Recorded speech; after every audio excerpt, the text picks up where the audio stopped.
Hey guys, today I'm going to show you how to make this delicious barbecued pinto beans with chicken. So right now, what you want to do is take an onion. After it's peeled, you want to go ahead and slice it along the top, and you want to go both ways. So we're just going to make long slivers all the way down to the core, but not all the way through. You don't want to go all the way through, so that way whenever you do turn this, nothing falls apart. And then when we lay it on its side, we'll be able to get some nice small pieces of diced onions. So as you can see, I'm just making the final slices, and I went ahead and turned it, and I'm just slicing down now. So we want to go ahead and get this all sliced up, and as you can see in the background, I have that 14-ounce bag of Goya pinto beans.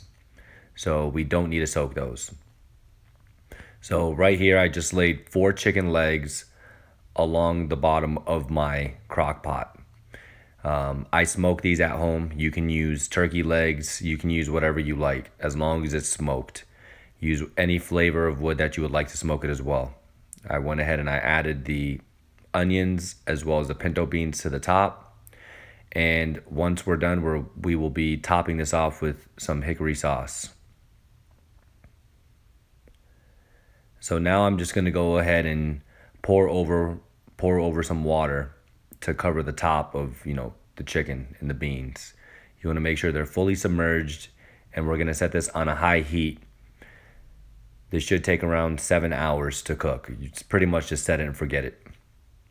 And one thing to note, I am not seasoning anything right now because my chicken is already seasoned. So after around 5 hours, this is what you have. So what I'm going to do now is start pulling the chicken apart from the bone.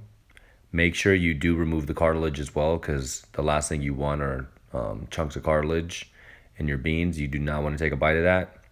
So we'll go ahead and remove the bone. We'll break down this chicken, and then we'll let it cook down a little bit more. As you can see, the liquid is almost gone.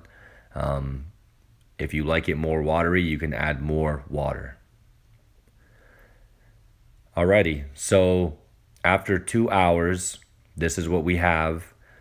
So the chicken has already been shredded and broken down, and the majority of the moisture is already gone. This liquid that's currently in the pot is very thick. So once you add that barbecue sauce, it's going to give it a nice little liquidy texture. So we'll go ahead and dump this whole bottle of hickory smoked sauce in there. I believe this is like a 16-ounce bottle, maybe a little bit more. But just add to your tasting. I mean, you should taste this as you make it. If you feel that you didn't add enough seasoning to your chicken, then or your turkey or whatever smoked item that you're adding in there, then go ahead and by all means add some more. You could also use a different kind of barbecue sauce. Now, I do have a video that shows how to smoke those chicken legs. I will post that soon. Sometimes I use turkey legs, sometimes I use chicken legs. Today I just felt like doing chicken legs because they were looking pretty cheap today in the market. So as you can see, we got the sauce in there, and now we're just folding it in. We don't want to stir it or anything because we do not want to break the beans apart. Otherwise, you would just have a big pot of mush. So we want to try to keep our beans as whole as possible by not stirring this and by folding it. And then what I'm going to do now, I'm just going to go ahead and just, let this sit on a low heat because I'm not going to serve this for another couple of hours, and this will do fine. And once it's ready to serve, and my guests do get to my house, what I'll do is I'll go ahead and give it one last fold because a little skim layer will form on top of this, and we'll just fold that in, and then they'll be all ready and set to go. But it was very quick, very simple. Well, I wouldn't say very quick, but it's a very simple recipe, very few ingredients. If you want, you could buy smoked turkey legs from the store and use those. Here's the final product. Please like, share, and subscribe to see more videos.